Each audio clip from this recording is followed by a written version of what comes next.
I'm Derek Wheatley, and welcome to episode 90 of the Wheatley podcast. As always, thank you very much for joining us and for your support during the week. For our last episode, we had Mimi Siri on. She's an art director, a visual artist, and you should go to her Instagram page because if you go to her page, there's a link to her website, and you see all her different projects and artwork and film posters and all sorts of things over there. And she's a really, really talented local artist. And I'm in particular a big fan of film posters. As you can see, there's one behind me there, and there's a few around the wall, the walls around me. So her stuff is really, really interesting and good. So check it out. But thank you very much for that. Subscribe to the YouTube channel as always, if you would, if you're new to it. If you're not, you haven't done so already, please do. And as always, thanks for watching. If you're watching us on YouTube. So my guest today, he's a teammate in Fusion, and he's someone who wanted to come on for a chat, and he's our youngest ever guest, and his name is Joe Burke. How are you doing, Joe? Not too bad. Thanks for having me on there. That's all right. I'm more than happy to have you on. So like I was talking to Joe maybe 2 or 3 weeks ago, and Joe was chatting about the podcast, obviously, and asked to come on, and I was like, what would he be talking to you about? So rude. But you know, it's one of those things where I've known Joe now about 4 years. So obviously got chatting to him and stuff, and Joe wanted to come on, and it's great that people come to me now and want to come on, because it's one thing me sending out messages and, you know, emails and all those kind of things and hoping that people will come on. But when someone like Joe comes on, and especially you're 20, Joe, is that right? Yeah, 21. Yeah. So someone as young as Joe to come on and talk about this stuff, it's as important as anybody else coming on. So I remember Joe when I started would come into Fusion in his school uniform and just, Joe, I think you'd sleep on the mats for about 2 hours. Oh yeah, I'd come in like an hour and a half early train. I'm like, I'm taking a nap. Got to the stage where Martin was like, you need to stop. Like, yeah, there was a couple of times when you were in just the kids' classes and you were just like sleeping on the side of the mats, like. But it was, you know, but it was to do with logistics from school. It wasn't just like a bunking place, you know. Yeah, no, it was like I wouldn't even mean at halftime. I'd be wrecked after school or something, and I'd like, I have like an hour and a half to kill here, and I'd end up just dozing off or something like. Yeah, look, you were doing no harm, Joe. That's the thing. Yeah, listen, yeah, but let's get into it, Joe. So you give us a short history of your upbringing, if you would.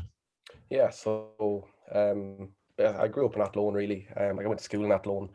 I live like 10 minutes outside of it, so kind of my whole life has always been around Athlone town, like, you know, and going to school in town as well. And then obviously, like, you know, like training's been a huge part of my life for years, like with Fusion and whatever gyms I was in before that. But yeah, like I've had a pretty normal upbringing, you could say, and like just like it was just me and my mom really most of the time. And you know, I have a little brother now as well, though, so that's kind of a weird one. But most of the time, I'm like just single child, you know.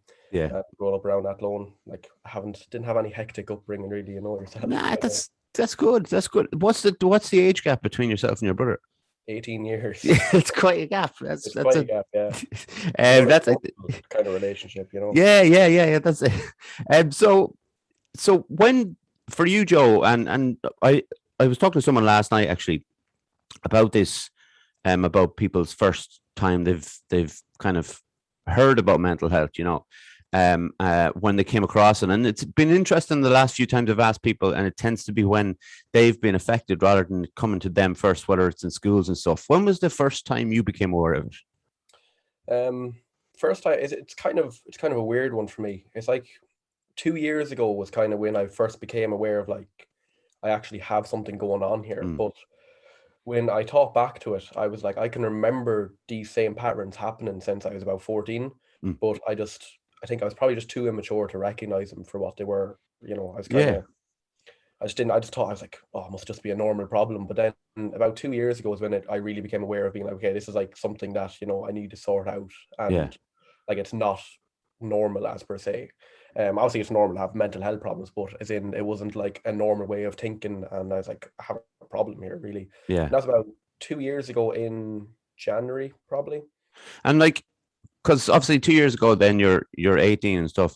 It's for, you know, if I was looking back of when I was 18, and if I had been, my problems had been when I was that age rather than when I was like 26, 27. I'm not so sure if I would have been mature enough to kind of turn around and say, well, um, I need to address it, or that. I would have probably tried to hide it a bit more. Like for you, what was that like? Was there almost a breaking point, or was it just a kind of a slow build up to something that you needed to kind of look after? So really, when it came to like addressing it and actually, you know, wanting to put the work in towards it, Mm, the person I actually have to thank for that is Martin. mm, Mainly for the fact is when I first started competing, Martin like put me on to like a sports psychologist, John Conley in Galway, and I was like just dealing with him just for like, you know, like general kind of like performance, like performing and competing anxiety. mm. Even like I never really suffered from anxiety with competing, but like just to get my head in the right mind space for getting into a ring and fighting someone, you know. So like I really have like Martin to thank for the whole part of actually, you know, being able to, you know, not be ashamed of anything going on in your head, like. And it was kind of I think as an 18-year-old I was definitely a lot more open to just saying straight out, being like, yeah, I need to go talk to someone, I need to go help. And it was mainly because of that. It was because I was used to kind of doing a sense of maybe 16ish. Yeah, I think that whole thing about the introduction to whether it's like you see it as therapy or a psychologist to help performers, whatever it is, it's still a kind of a clinical setting where you go into an office or a room, and you're there with someone who's qualifications hanging on the wall. It's quite a daunting thing. But when you go in as a 16-year-old, or a teenager in general, I think it then becomes like a normal thing because it's Yeah. something to do when you're quite young and you can go again. And you talked to me about obsessive compulsive disorder, something that we've kind of brushed on a little bit here and there on different episodes. I talked about mine, and it's more to do with organization, with lining up things correctly, and just alphabetical order of things and things like that. And again, they're not hugely they don't hugely affect my life. It's kind of one of those things where they're annoying, but like not more than that. How does the obsessive compulsive stuff come with you? Yeah, so mine started like, as I said, I actually never picked up on it when I was younger. When I was like 14, 15, I was always what you'd kind of like describe as like an obsessive person, as in I'd get like little obsessions with like different things that would go on in my life or something like that. I've always been an obsessive person, but about like 2 years ago when it started, it literally just hit me out of nowhere one day. Like I was working in lifestyle sports at the time, like, and I was literally just in the back stockroom one day, and I got one thought, and I was just like, "Oh, I don't like that thought," Mm. and then it just absolutely plagued me for weeks and weeks and weeks, and then it would like that thought would like build into other thoughts, it would develop other thoughts, and it ended up getting to the stage where I would obsess over the obsessions. So Mm. like I like if the thought stopped, I'd start obsessing over being like, why did it stop? Does that mean Yeah. I'm normal now? Like what's going on to me? And it just got to the stage where it like affected like all parts of my life. Like it was affecting my training. I couldn't train basically. It Mm. was affecting like the relationship I'm in. It was affecting like my relationship with like my parents, my mom. Like I was like having murders with her because like I was always like so anxious and so built up in my own mind that, you know, if she said one word to me, I'd just explode and I'd be Mm. like I'd go crazy. Like, and like the way that like doesn't, after putting in like a lot of work, it doesn't affect me that much anymore. Like they're still there, but I've learned how to deal with them. But mine was all like, as you said, like your OCD is kind of like what organizing and things like Mm. that. And like I think a lot of people just from like TV and stuff, they think OCD is just all like, oh, so what, you need to like shut the window 5 times Yeah. before you go to sleep and this sort of thing. And I'm just like, no, I don't need to do anything. Like I'm just like, it's just all up here for me, like, which it is. Like I don't think I have any physical compulsions at all. They're all mental. Like I'll have to maybe like ask certain questions. I'll have to go over certain details in my mind, and if I don't go over them, like I'll start getting anxious. But it's kind of gotten to the stage now where I'm able to avoid the compulsions and deal with it differently, you know.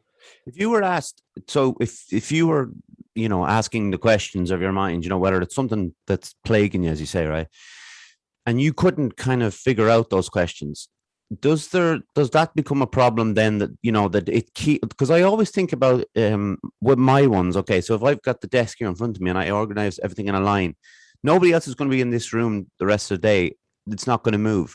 But when it's mental rather than physical, I guess, if you don't get those answers, it keeps going, does it? There's more and more building up all the time. Yeah, it's the way I would describe it kind of is, it's like if you don't, it's like a fear of uncertainty, really. Like the way it started with me, where like really came up into like very like severe OCD was when I got in a relationship, because I was young when I got in a relationship, and I'm still in the relationship, but like it brought up probably what I describe as just insecurities I wasn't even aware I had, like, because a lot of people, it does happen. And when it brought up them insecurities, it brought up like a lot of like fear and uncertainty. Whereas, and then OCD is literally just built on fear. Like it's like the uncertainty is what drives me crazy with it. As in, I'll be thinking of a thought, and if I don't know the answer to it, like I'll obsess over it for so long. I'm like, I need to know the answer, and then that's what leads into the questions, and I'll start asking things, and I'll start, trying to piece things together. And if I can't piece them together, like well, not really anymore, but I used to get to the stage where I would just be like in extreme discomfort for so long over it. Like, yeah, this is the thing, like, because like I was going to ask you how it affects your life, and you've described it very well there. And when you talk about kind of needing to know the answer to certain questions that are in your mind, and you said you couldn't train, and I think of something like jiu-jitsu. Obviously, I know you do MMA, kickboxing, and that as well. But just for my benefit, I suppose, when you talk about jiu-jitsu, it's like a series of unanswered questions. Anyway, it's constantly, yeah. And was that the reason you couldn't come in? Was it like was it the anxiety from the OCD, or was it the bigger picture kind of a thing? Um, I'd say it was kind of a mix. A lot of it was I'd come into training and I would have like severe anxiety. Like there was a point there one time when training, I think I was telling you a couple of weeks ago, where like I just had like a full on meltdown, like because I remember I just got hit. Like, like I've been kickboxing since I was like 12. Like I'm so used to getting punched in the face at this stage that it shouldn't have even affected me. But I just got hit, and like it affected me in such a weird way. Like OCD brings out anxieties and insecurities that you wouldn't have even thought would even be a possibility to you, really, like, and it ended up getting to a stage, yeah, where I'd come into training, and my mind would be somewhere else completely, and I wouldn't want to be there. And then even with training, and then if something happened in training, or it's such a weird one to describe. Like if something happened in training and I wasn't happy with it, like I'd obsess over it for so long as well. Like if I had a kickboxing round, where it's like, obviously I've been kickboxing for years, so I'm like extremely competitive. I don't like losing rounds, like in the gym. And I got to the stage where like if I lost a round, like for hours when I got home, I'd be like thinking about it, and I'd be, working myself up over it, being like, why did that happen? I'd be trying to piece it together and be like, but like that used to never happen to me. I used to be so okay with the whole thought of, you're going to lose rounds, you're going to win rounds, but it just got to the stage where I was just like, I couldn't handle it, and it was just such a weird one to deal with. Like, how has therapy been in, with helping your OCD? Yeah, it's been like it's really I put it down to the reason as to why I'm like getting back to the stage where I'm able to live my life normally now again, and like not always be in a constant state of discomfort and anxiety. But the type of therapy I done with John is like, it's like hypnotherapy. So in a way, it was like CBT, like cognitive behavioral therapy, and it was just changing the way I viewed my thoughts, and it was changing the way I reacted to my thoughts. Because at the end of the day, and I still say it, like, and I am convinced now that thoughts are just thoughts at the end of the day. Like you can't control what comes in and out of your head, and you just have to like accept it for what it is.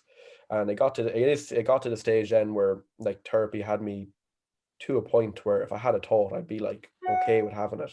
And I'd kind of in my head, I'd be like, like that's just a thought. I don't have to give it more energy than it needs. Whereas if this was me 2 years ago, if that thought came in, like it'd be there for weeks. Yeah, and like CBT, I always talk about CBT as being the best thing that I got. The best therapy I got is because, like you say, it directs it away from the thoughts or the intrusive thoughts that you've been having beforehand, and it's brilliant. It was brilliant for me, and I love hearing people, getting the benefit. Everybody getting the benefit from it. So like when you were trying to, when you say you were 18, you thought like I have to sort this out. What route did you go? Did you go to your mom to speak about it, or did you kind of go upon yourself to kind of contact a doctor, or what way did you do it? Yeah, so I first started off kind of like I just started like researching it myself. So like a lot of my OCD was like based around my relationship. Back then, a vast majority of it was based around it. So I started like looking up things online, being like, are these thoughts normal? Like, is this a normal thing to be having? And then I stumbled upon like this YouTube channel. Can't remember the name, but I think it was like can't remember the name. There's actually quite a few of them, but I stumbled upon one and it was called ROCD, which is like relationship OCD. And I remember just like reading down the list of like the symptoms and what way you feel and stuff. And I was literally like, I ticked like every single box. And I kind of knew I always like had little bits of OCD in the past, but I ticked like every single box for that. And I was like, okay, so this is obviously where a lot of it is like what it is basically. And I just started doing loads of research about it at first. And the research ended up kind of becoming a compulsion in itself, where it got to the stage where if I was having really bad obsessions, I'd watch a YouTube video to like reassure myself a bit and be like, no, it's okay, it's normal. But then that would make it worse because I was just feeding into it.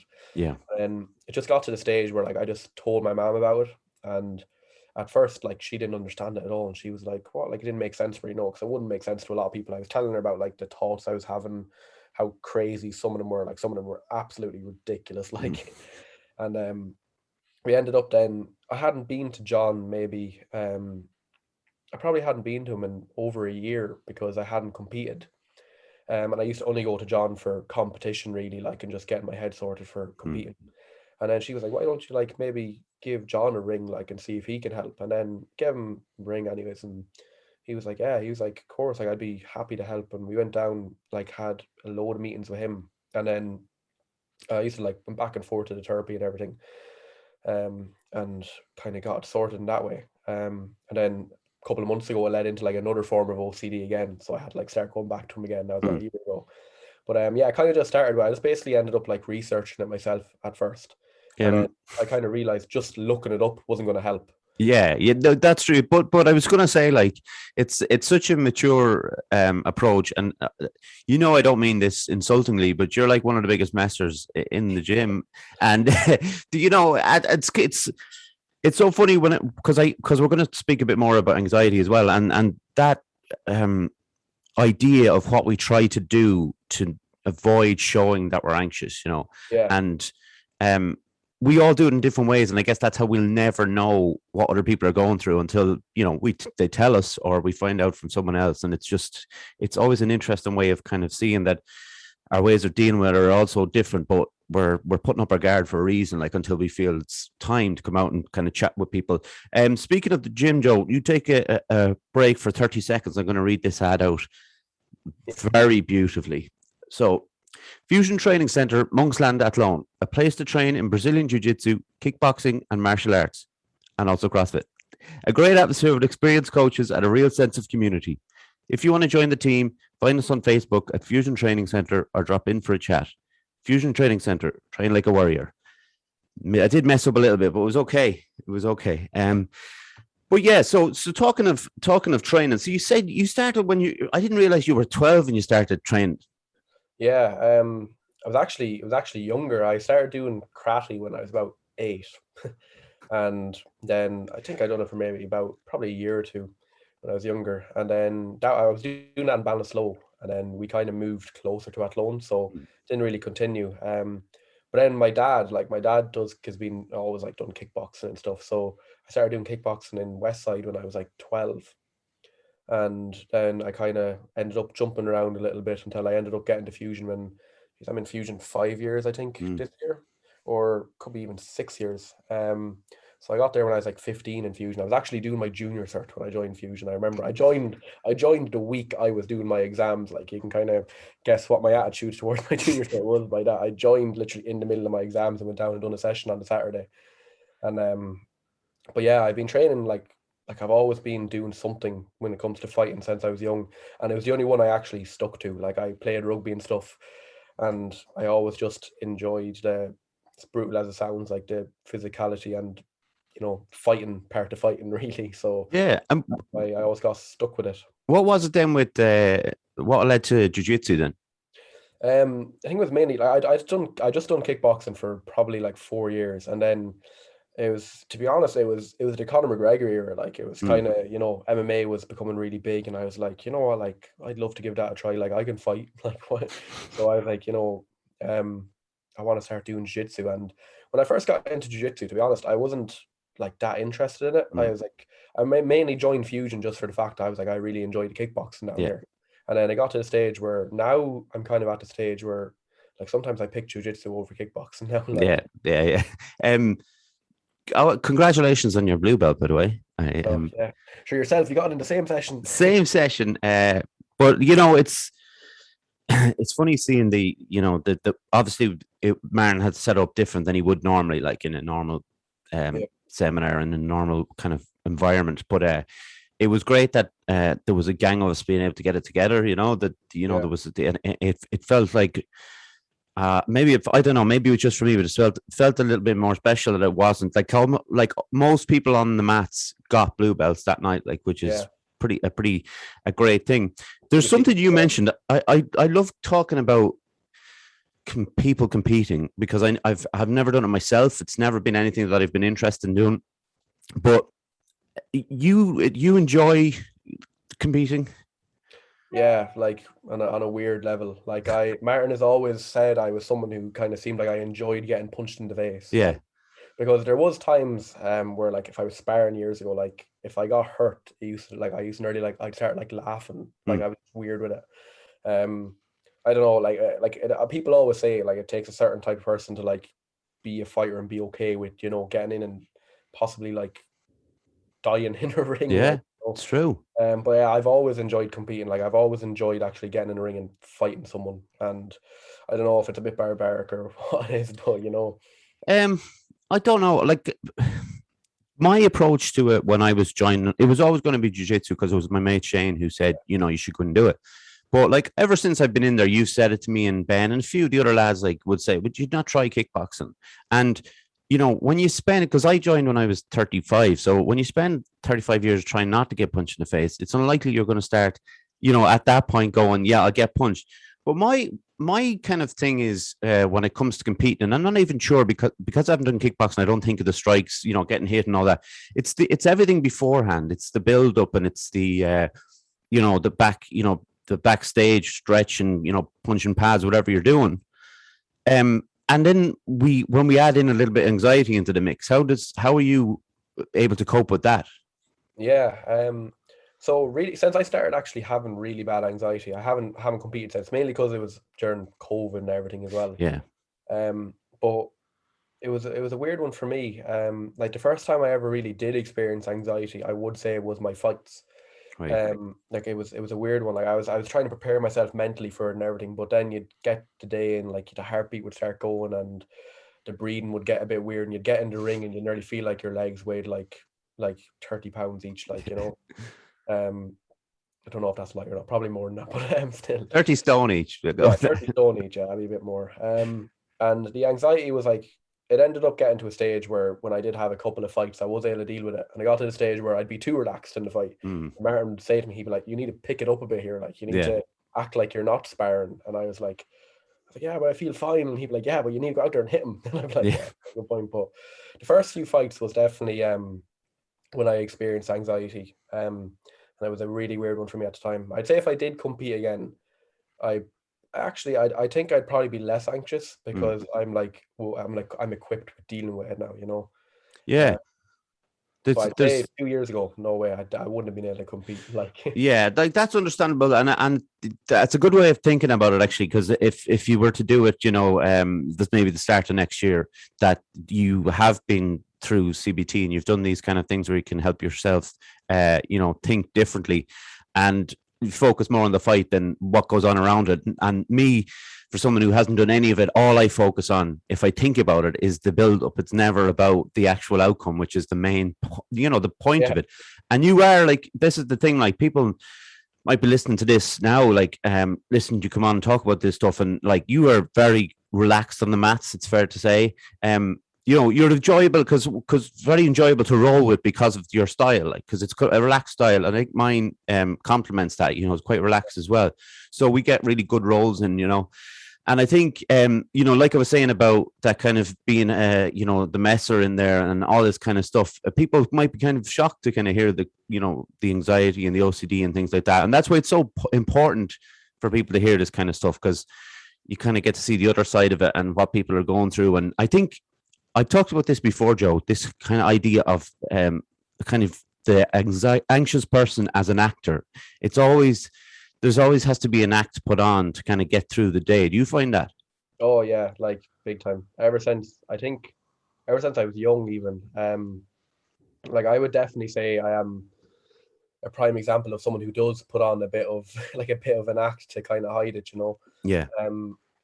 Like I remember, even ever since I was young, I was all like, as bad as it sounds, and I'm so self-aware of it now. Like I was always like an attention seeker. Like I was like, I wanted to be the center of attention all the time, and I do think a lot of it was linked to like insecurities I had under the surface that like I wasn't really aware of. And I actually, even now, like I am still a messer, but I think now a lot of it isn't an act anymore. I think I'm actually, for like, I've actually, like, I've been saying it to my girlfriend the last couple of months and like my mom and people like that. I've been saying the last couple of months I've felt more myself than I ever have, because I really think I dealt with a lot of them insecurities. But like when I was younger in secondary school and everything, so much of it was an act. Like Yeah. so much of it was just a front. Like when I was working in lifestyle, I'd be messing with the lads and I'd be laughing away or whatever. And in my head, I would just be on a different planet Yeah. altogether. Like I wouldn't even be there, and they'd think I was fine. And then even like a few of my friends do know about like my OCD and stuff. And whenever I told them about it, like they were just like, "What?" They were like, "Well, like you'd never Yeah. think that." Like, and I was like, "Yeah." Like I was like, last couple of months, like I have been through mental torture, and Yeah. like I've literally been there, sitting there with G, having a few pints, laughing my head off, like acting as if I was fine, you know. Yeah. Um, That's the but that's thing, why, Joe. yeah, a lot of That people don't know. that's the thing about, like, even my reaction to you mentioning about coming on, like, because I didn't know. And a couple of people in the gym, a couple of people in general have come to me since I started this podcast and just said, I've got I'm anxious, or if you think I might be depressed, things like that. And some of the times you'd be kind of going, you can see maybe the kind of where it comes from, or depending on their lifestyle and all that kind of stuff. But like when you came to me, like, that's what the kind of joke was, like, what would you be going on to chat about, Yeah, like, that got kind of thing. mental health problems. Yeah. Yeah, it's that kind of. But like, so do you think that your anxiety, do you think it was there since you were quite young? Oh yeah, definitely. Um, like I had obsessive tendencies ever since I was young. Like so, any sort of issues that was going on when I was younger, I wouldn't like deal with them like a normal teenager would. Like I wouldn't I don't know. It's hard to explain. Mm. I'd obsess over them. And there was time years ago. I think I was about 16 at the time. I was in leaving cert, and I remember saying to my mom one time, being like I'm having these thoughts, and that was when I was much younger. Yeah. And they kind of ended up going away by themselves somehow. I don't know how that happened, but like when I actually started suffering properly, I realized I was like, these have been here for years. Like this has Mm. been an issue that has always been there. I just didn't know what it was, and I didn't recognize it for what it was. But anxiety, like I wouldn't have said I was an anxious teenager. Mm. In certain ways, maybe I was, and I had insecurities, and like I would act certain ways to, try to hide them and things like Mm. that. But I never really would have said I felt anxious, like when I was a teenager. So it was more like, that was when the obsessive thoughts were there. That was just what carried on over from it. And when, like, when, say, if I was to ask you when you felt most anxious, it was always to do with those obsessive thoughts. Yeah, definitely.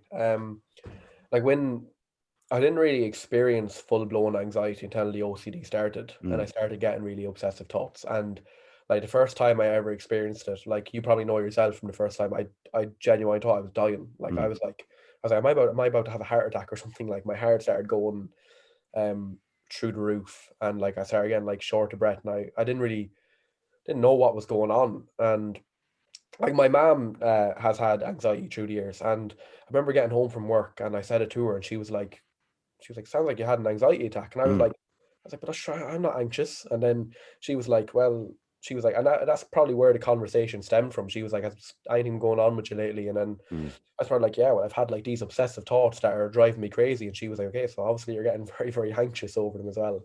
Yeah. And I was like, yeah, it's just, I don't know.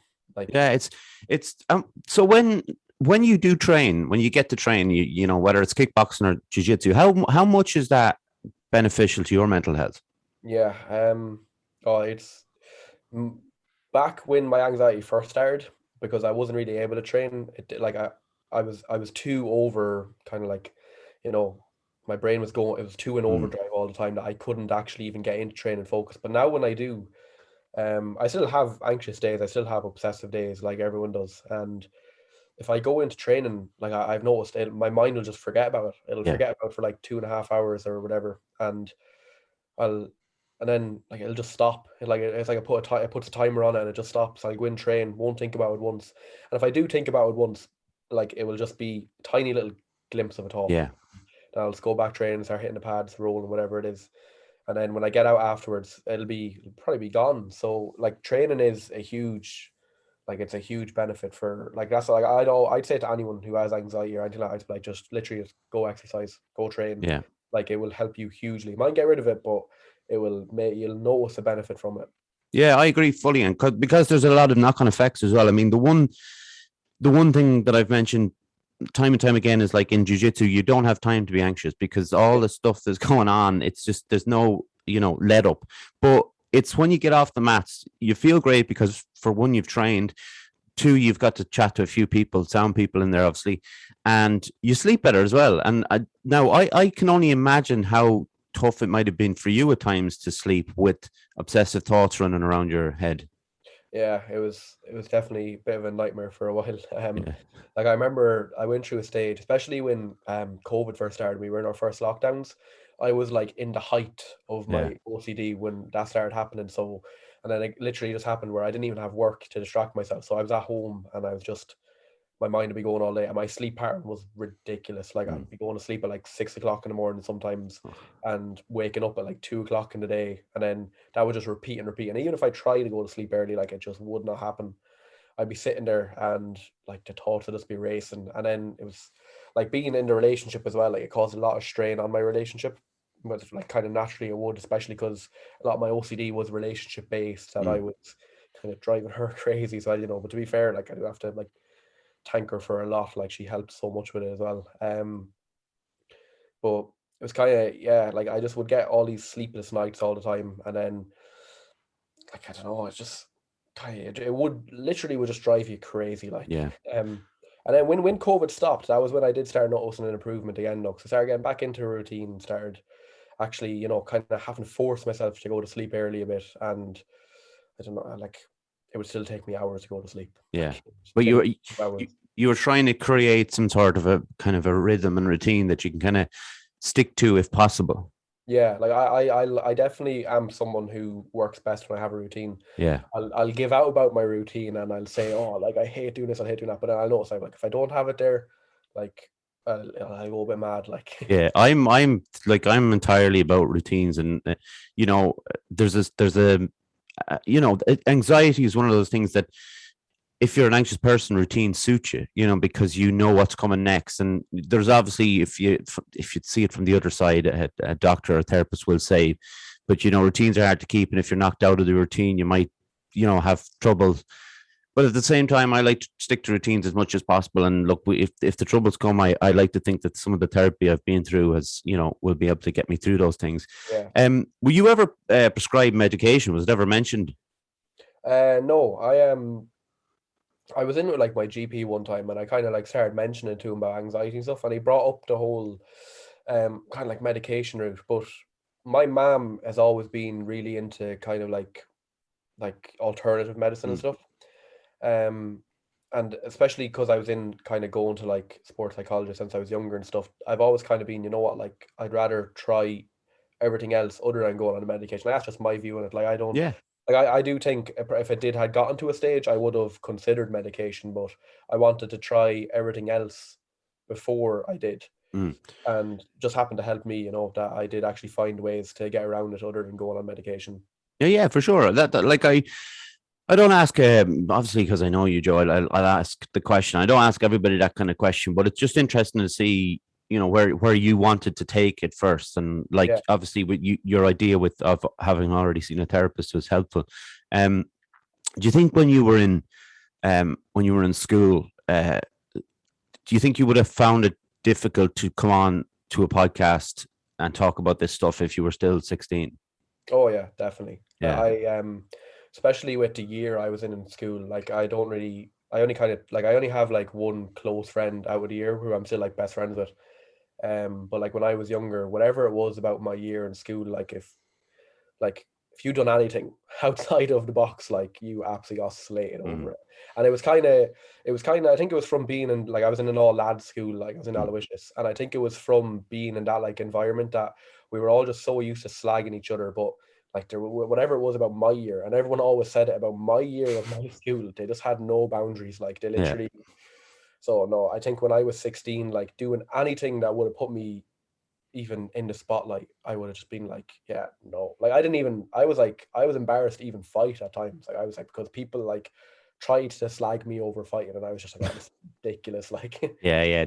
That's a bit much. It's like, I suppose looking back in my school days, there was never anything to do with mental health. There was never a mention of it. Nobody, the only time anybody ever mentioned kind of if someone was having difficulties, it would be the stage when somebody's parent maybe had already gone into the hospital to get treatment for their mental health. It was never, somebody was suffering from anxiety or, someone's depression and stuff. Now, this was, obviously when I was in school 20 years ago. When you were, was there any kind of, when you were in there, was there anybody who came in to talk about mental health at any point? Was it addressed by anyone?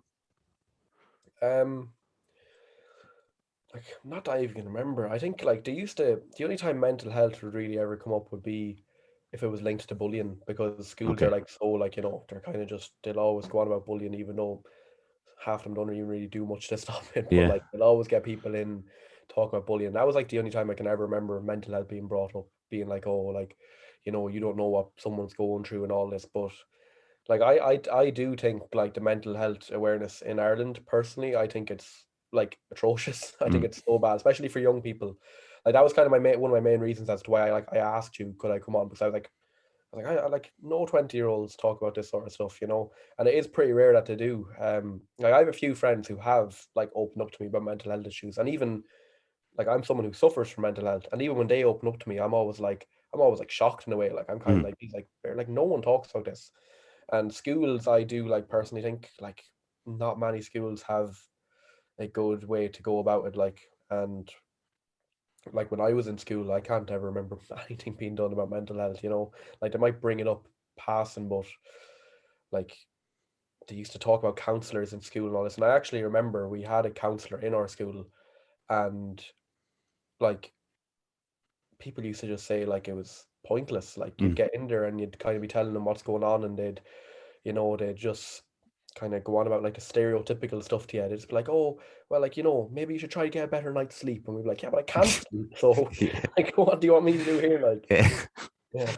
There's, yeah, I agree with you on the mental health in Ireland. It's not great. There's some great people out there trying to change things, but it's very difficult to kind of address younger people in a way that's not patronizing to them, because they're tuned into stuff, and it's not about what they know. It's about allowing them the space to kind of talk about it, or give them that platform to say, look, this is what is going on with me, without kind of belittling them, because that's what happens an awful lot, is that patronizing tone that, adults will say, in inverted commas, will take. And that it's a shame, there was, when I went into the gym, I don't know if I told this story on the podcast, but I think I was there around, I was a few months anyways, Joe, and I always had my glasses case on the mat, and I had it open, and you saw that there was tablets in a little baggie, like, Yeah. and you said, what are those for? And Martin knew the story, John knew the story, but there wasn't many. I hadn't kind of told everybody about the mental health thing, and I just said, oh, I'm bipolar. I just kind of said it, but your reaction was just like, all right, it wasn't like anything, because you would have been about 16, 17 at the time. I actually remember the time happening. Yeah. And that was the first time where I kind of said to somebody who I obviously hadn't told about, face to face, and just been very matter of fact about it. And your reaction was just like, oh, yeah, grand. And that's very important too. I guess it's important coming from both ways, because you just mentioned about adults talking to kids about, but like when I when this happened, I would have been 36. You would have been like 16 or 17 years of age. So it's coming from the other side. And I never for a second thought you would be someone that would go away and talk shit basically about it, and that's a great thing to have. And I think that's another good thing about Fusion, that everybody was very, very accepting of the stuff that I, talked about when I did talk about it, and I started writing the blogs and then doing this. And obviously they'd be saying when they'd be chatting to you after this, and to have a kind of community like that in your life is hugely important. And we're lucky enough to have like a really great one, and of all ages as well. That's the good thing about it. Yeah, definitely. Like you're going in there 50, what you say, you were 15 when you joined? I think I was 15, yeah. And you're rolling with like, grown adults. It's like 40-year-old men, like, we just all be like so comfortable with each other, and I was like, I don't even know these people, like, but we're like best friends when we roll, like, That's the great thing about it. Everybody is just, having the crack, and nobody, for me anyway, in jiu-jitsu, I've never seen anybody get annoyed with anybody else, and they get thick, any of that kind of stuff. And I suppose my point of the tablets and stuff, it's a very accepting thing. And if you could get that in schools, or if you could get that, I know it sounds very utopian and stuff, but if you could get that in other places, like, it would make things so much easier for people to come out and chat about their difficulties. Yeah, I think especially because, like, so many people, when you're younger, that whole sort of being able to talk about it and being able to go and get help, like, that needs to be kind of put in place when you are young, because you hear of that as like a typical example. And like, especially with men, I think as well, like, you'll hear of like 30 and 40-year-old men who will just be like they could be having like suicidal thoughts, they could be like depressed, and they just won't talk to anyone about it because it just wasn't put in place when they were younger for that to be such a normal thing. And like, I think it should be, especially, I've had like even in my family, like, I had last Christmas, I had a second cousin who was 16, and she killed herself, and like, these terrible things happen because like schools aren't putting it in place, being like, it is perfectly okay for you to have like crazy issues going on up there, like, you're not any different to anyone else.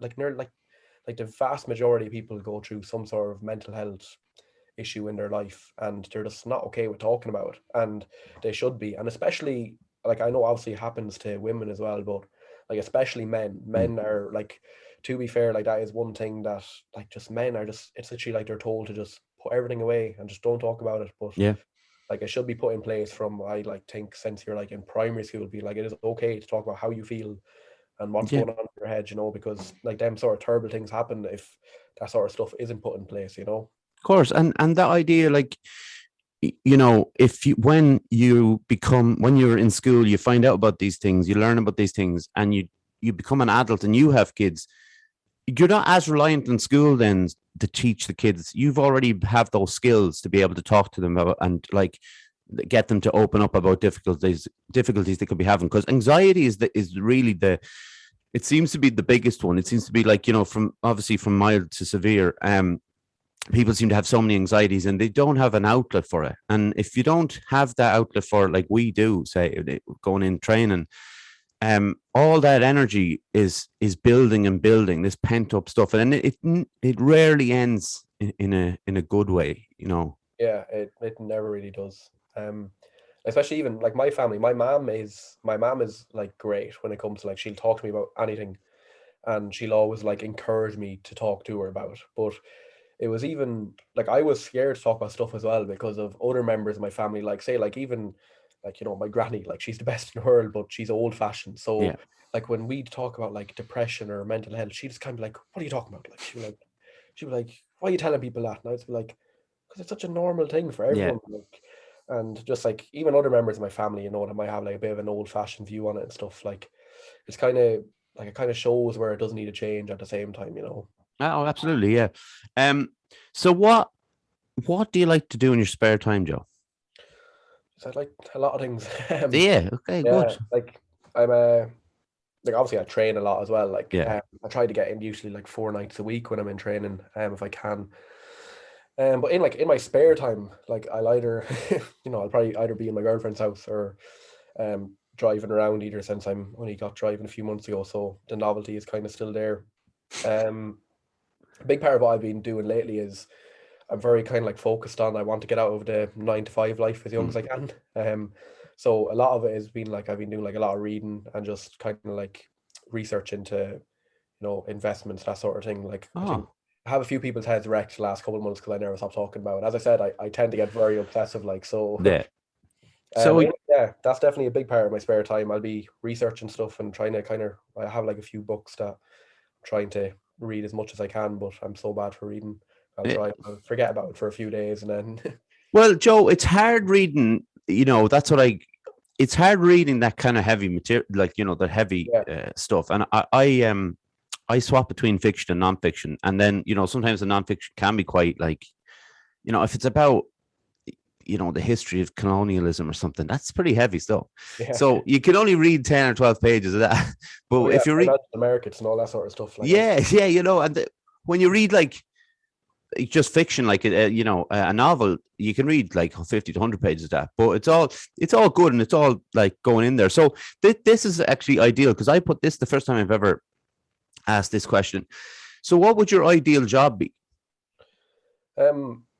See, I've always been like, as cocky as it sounds, I've always known I was smart. I was always like, but I always gave off the energy that I wasn't because I was American. And I always just knew, like my teachers used to be kicking me, being like, if you'd done one bit of work, like you could do anything you wanted in college. But I used to always be like, I don't want to go to college. Like that's not what I want to do. Ideally, what I would like to do as a job, like, to be honest, I'm getting big into investments and trading lately. I in an ideal world, I'd love to be able to trade and just make my own money as I want, but that's very hard to do. It's hard to say really because I'm one of them people, like I don't want a job, like I don't want to have a 9 to 5 where I rely on a boss. That sort of thing. It's an unfair question, but the reason I asked the question, I guess, is because you're 20 and I haven't had the chance to talk to someone as young as yourself. Do you think there's a bit of Jordan Belfort in you? Oh yeah, definitely. Definitely. I've watched that movie too many times. I think, like, I don't know. But take away the drugs and side of it, the crime. The crime, the big one. But yeah, like I'm very so like ideally I do want to be my own boss. Like I want to be able to do what I want with my life, because I think that's a big part as well as to why people suffer mental health as well, is because they're not happy with what they're doing. And I never wanted to be one of them people. Like I like ever since I was young, my mom was saying like, you're not going to go to college, and I was just like, I have zero interest in going to college. I went to college for a while and I dropped out because I was like, it's just not for me. I cannot sit in a classroom looking at some lecturer, ramble on for 2 hours about something I have zero interest in. So I think it's not for me. Like if I had the option now and you offered me any college course to do, I'd still say no. I'd be like, no. I'd rather just do what I want to do and find my own way to be happy, I guess. Yeah. I mean that's not too much to ask for, I don't think. Whether that be Jordan Belfort or not, like, Yeah, well, let's not. Well, in ways, let's hope, and then in ways, let's not hope. In other ways, not, yeah. But listen, Joe, it's been a pleasure chatting with you today. Yeah, it's been good to be on. I kind of, ever since you started the podcast, I was like, I'd love to go on it, like, because I knew it was a lot about mental health as well, obviously. So I was like, I wouldn't mind going on and trying to actually maybe get other 20-year-olds to like this and actually talk about their feelings for once. No, and Joe, like that's the thing, and this isn't me being patronizing and stuff, but it's nothing to do with your age, to be fair. It's more to do with the fact that you came to me about it and asked me, could you come on and address it, because we haven't been able to address OCD properly yet, and to have someone on who's had something that's been debilitating, because as I said, it's not been debilitating for me.